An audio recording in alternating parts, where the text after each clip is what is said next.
welcome to the second season of the Dissociative Table. This episode is the fourth and final part of a conversation I had with Dr. Phil Manfield, EMDR legend and creator of the Flash technique. If you'd like to see the contents, please look at the blurb below the video. We get into some really cool topics, including Ad de Jongh's EMDR 2.0. And I say, oh, it would be really great if I could have Ad de Jongh and Susie Matthijssen on here. And guess what, guys? Happy 2024. They are scheduled for April. So I hope you enjoy this conversation. We really had a lot of fun. One of the folks I hope to have on is Ad de Jongh, who I've gone back and forth with by email a few times over different things related to EMDR 2.0, which for years was my primary weapon. And I use that term literally because it's like a fist fight. I mean, it's like a fist fight. You dig out the helplessness and you just help the client beat the heck out of them. Ad believes in starting with exposure therapy.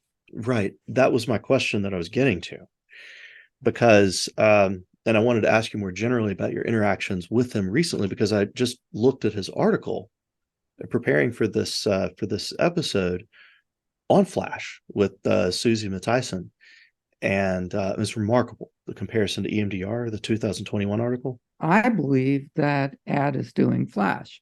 And okay, here we go. All right, great. I mean, he basically has some very sophisticated distraction techniques.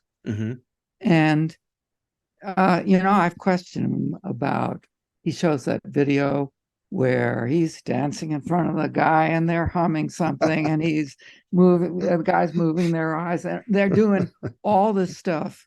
At one time I said to Ad, well, do you actually believe the guy is still thinking of their trauma when you're doing all that? And he said, oh yeah, I asked him. We asked him. He said, yeah, always had the trauma in mind. I don't believe it. I don't believe you can have a guy dancing and singing and moving their eyes and all these things and still be focused on the trauma. So I think it's Flash. And, we've gone around in circles. He's basically said, yeah, well, maybe it's just linguistics here. And, I call it distraction and he calls it working memory taxation. Yeah, working memory taxation, exactly. But and he's also said in writing that he thinks that there's something different going on with Flash than is going on with working memory taxation. And then he said, and you can quote me on this. So I'm quoting him. Okay. But I don't know what would be happening with his working memory taxation that would not be explained by Flash. Yeah, it's just that Flash doesn't involve the part where he's doing the exposure. Right. Now, on the other hand, if you start with someone who's not connected, hasn't yet connected to the disturbance, then Flash won't work. Precisely. I was speaking about mental level, right? That's the ability to connect with the disturbance at all, whether you're activated by it or not. Well, except that you can say to someone, like an OCD person, you can say,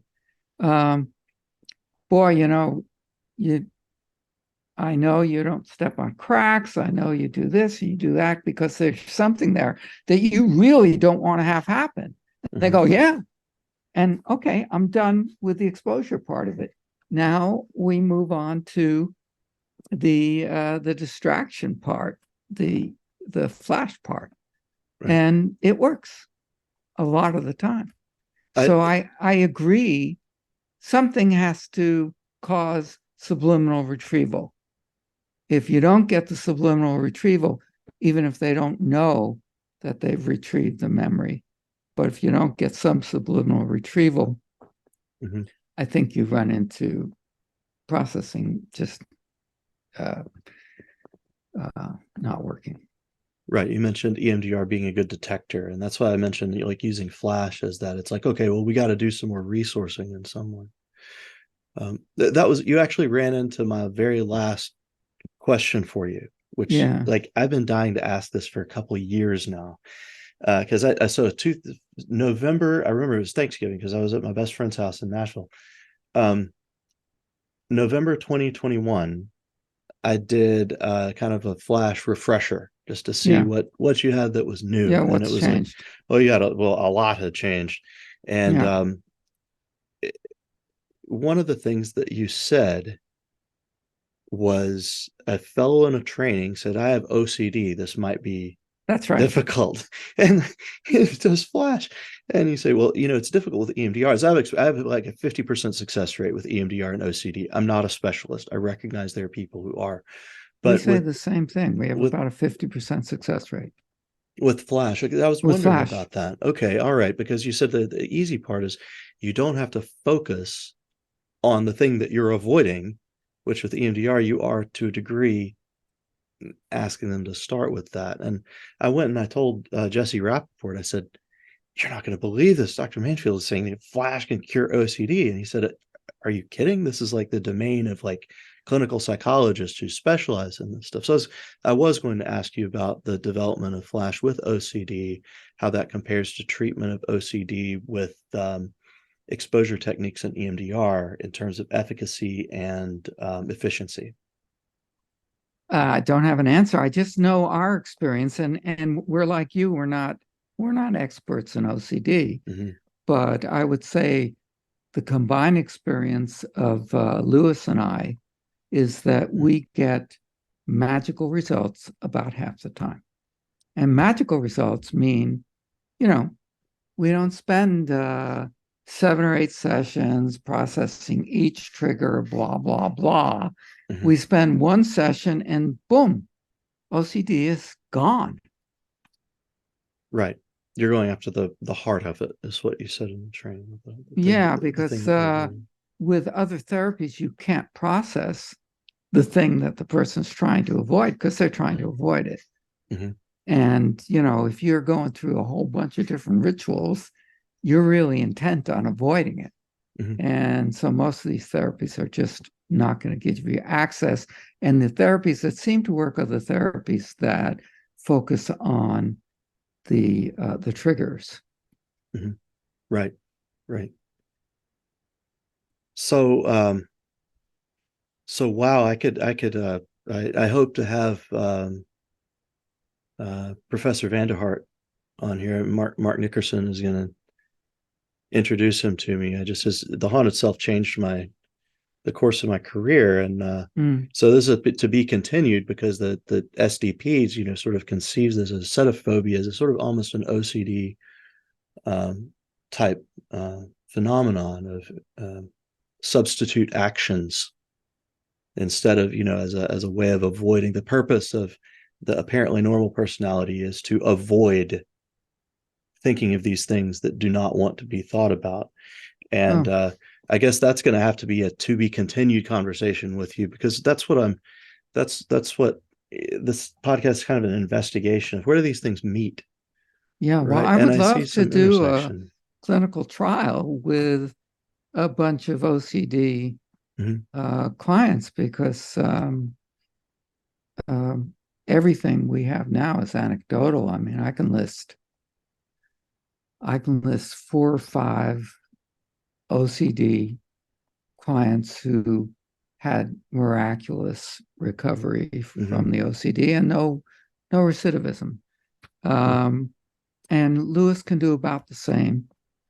And yet I can also think of people that I did the process with them, and it might have helped some, but it wasn't earth-shaking, that's for sure. And as I say, it's not my specialty. So, um,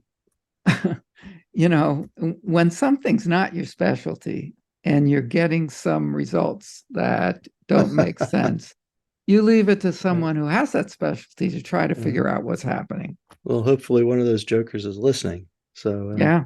we'll see. Yeah. See about that. Okay. So one last question. Mm-hmm. I'm going to come up with questions all this. Would you like to come back on the podcast sometime and continue? Would you have time for that? Like next You mean year or something after like everything that? I've said has been shredded by other people? Ah, for Would I goodness like sake. to come back Somebody's and got to rebut? somebody's got to shred their stuff. No, Yeah. my hope is to find points of agreement, but I'd love to have you back on because I've got, I've asked like a quarter of that, you know. Uh-huh. So, but Well, hopefully we'll have you back sure. on to This be this has been awesome. it's been fun. Yeah, I enjoyed your trainings every time I took them because I just have kind of the same way of presenting and but so final parting question. Yeah. By the What way, the website for Flash isn't really the EMDR videos. It's right. www.flashtechnique.com. Yes. That's where people would find trainings in Flash. Right. Pre-recorded now as well. Right. Yeah, Not well, just live. the people who sign up Mm-hmm. can watch the video of the previous training Mm-hmm. and go live to the next one. So Right. they get a twofer. Yep. My colleague did that same thing. More to come in the second half of this conversation. To explore taking the Flash Technique trainings, go to flashtechnique.com. And for Phil's incredible videos of EMDR and Flash, go to emdrvideo.com.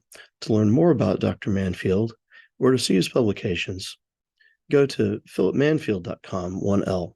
If you're enjoying this conversation and you're a clinician treating complex trauma or a student learning how, email dissociativetable@gmail.com to join the discussion on the Clinicians Only discussion board. So the question is, the final question, okay, the proof's in the pudding, right? I wonder what famous psychologist said that, but the outcome studies on Flash, how long do they go, right? Like, because I get folks, what's the follow-up? How long are you following up? What's the longest one. outcome? The longest is a 1.5 follow-up. Okay. And we have a study that hasn't yet been published because it's been rejected a few times. And basically, there's no control. And I read one article about how psychologists don't understand research. And I do think it's true. There's all this research about exposure therapy, how the research shows that it works, and the research shows that it works as well as EMDR. But meanwhile, 30% of the subjects dropped out, and the researcher didn't even consider them to be part of the data. And then, oh, well, look, we did as well as EMDR when you forget about that 30%. And then someone did a follow-up, got the list of people who dropped out and contacted them and said, why'd you drop out? And a very large percent of them said, I was getting worse. Right. So, I mean, how can you do a study in which 30% drop out and you're not interested in them? You're not interested in finding out what their experience was. So I'm getting into one of my pet peeves, but So the psychologists want to see controls, but basically, you don't start with controlled studies. I mean, fortunately, we have some RCTs for Flash, but this study that's been rejected a number of times, it's got 829 subjects from 3 continents, and they got incredible effects from Flash, but the study got rejected because there was no control.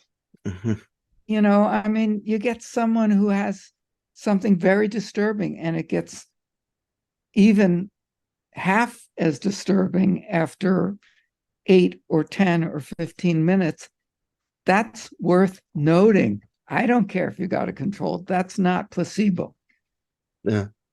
And I love I have thought the same thing, and I just had to crack up when you said somebody actually tracked down the dropouts from the PE study. That's a recent paper. The And since that paper was published, they stopped publishing these exposure studies where they ignore the dropouts. All right.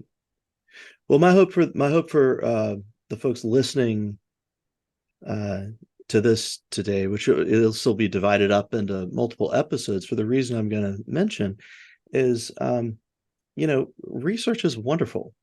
Research informs everything that I do. As at the Institute, we take pride in teaching the research. This is the protocol that the research is based off of. That's the reason why people kind of bought EMDR and so on. But your average clinician in my area, I have this very special situation that allows me to do this kind of stuff and focus on complex trauma and be a facilitator and all of that. But most of these guys are just trying to keep their head above water.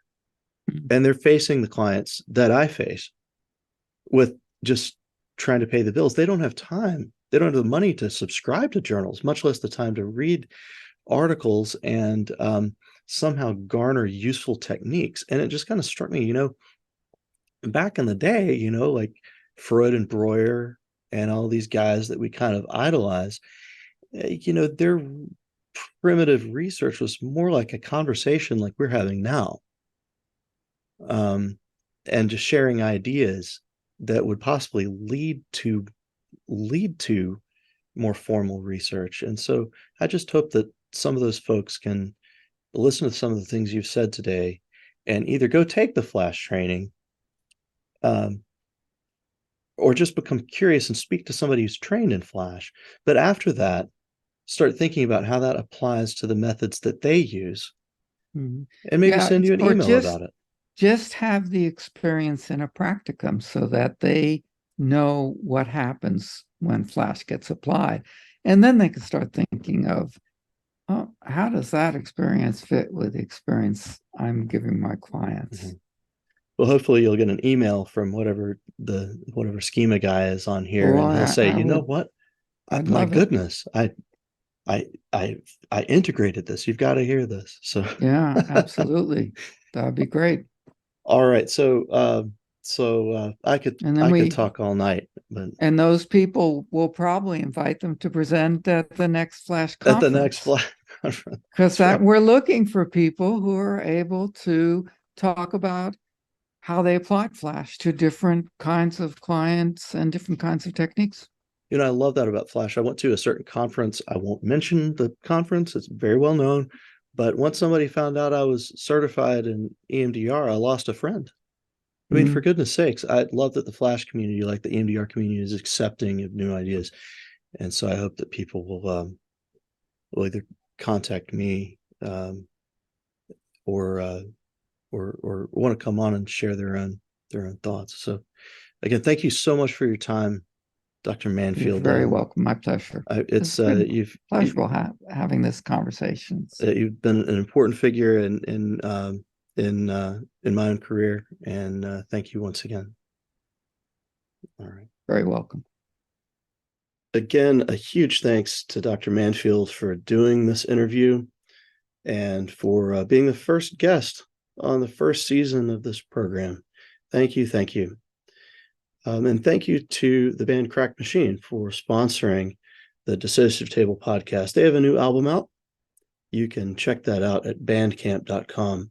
They've generously donated the rights to their music in support of increased access globally to effective trauma treatment. Thanks. We'll see you next time on the Dissociative Table.